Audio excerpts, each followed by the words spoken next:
Hello, I am Isaac. Welcome to my channel. Here's why the Rolls-Royce Ghost is the best luxury car on sale. Rolls-Royce Ghost is powered by a 6.75-litre twin-turbo V12 that makes 627 lb-ft of torque from just 1600 rpm. That amount of twist from such a modest crank speed is one of the things that makes the Ghost so special.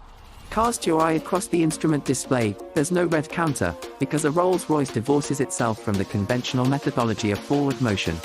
Instead, you get a power reserve gauge, and at a 70 mph cruise, you will have almost 100% at your disposal. It's an old Rolls trope, but it doesn't stop it from being a good one.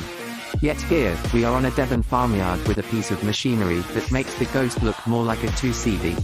This is for a 1954 Scammell Pioneer tank recovery vehicle, a 6x4 behemoth whose 12.7-litre Leyland T12 turbo diesel has enough grunt to pull a felled forest's worth of tree stumps out of the ground. Shaw's owner David is a former naval bomb disposal expert, a man for whom the explosive vicissitudes of land-based ordnance evidently weren't scary enough. It only does 24 mph, he tells me, as great plumes of exhaust billow through the early morning sunshine. The trickiest thing about driving it is the amount of forward planning you need to do. There's no Cintro on the box, you see, although you can get to most places in 5th or 6th gear. The Ghost deploys an evolved aesthetic that's as restrained as any car with a grille inspired by an ancient Greek temple could ever be. Subtle illumination is provided by 20 LEDs hidden in the top, the Jane sandblasted to reduce the Hall of Mirrors effect. Nautical illusions abound. The car's proud snout delineated by a bow line, the sills helped by a waft line, which coerces reflections, and the rear tapers in noticeably, leaving a surprising amount of tire visible. The car's hand-welded aluminium structure gives its body a seamless flow, interrupted only by its windows. Well, as reductionist as the Ghost is striving to be, we can hardly do without those. The doors are electrically assisted, and have gyroscopes so they know if the car is parked on an incline. The Ghost is one of those vanishingly rare cars that ensures you feel better after a 4-hour drive than you do at the start of it. Rolls' proprietary aluminium space frame underpins the Ghost, fully distancing the new car from the Munich mothership. No trace of 7 Series under here. In addition to the multi-link suspension and adaptive dampers, Rolls has also added a mechanical mass damper on the upper wishbone of the front suspension to enhance body control. It works in tandem with its existing flag-bearer system, which uses cameras to read the road ahead, so surface imperfections are erased before they're allowed to impinge on the experience.